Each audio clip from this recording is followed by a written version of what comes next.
Ya, Oo, Rickmar. may sabihin ako sa iyo, ya. Ano yon, Rickmar?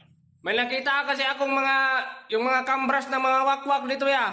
May aswang talaga sa barangay na to kaya mag-ingat Ang kayo. problema kasi, ya, yung mga kambras ng mga aswang yan, nandito sa loob. Baka may pinapasok ang aswang dito.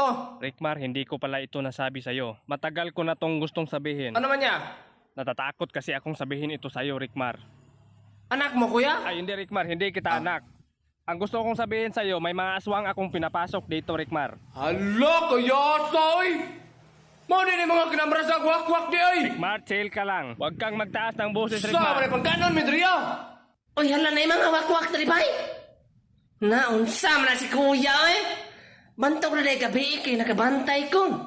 Nagluto-luto ang mga plato.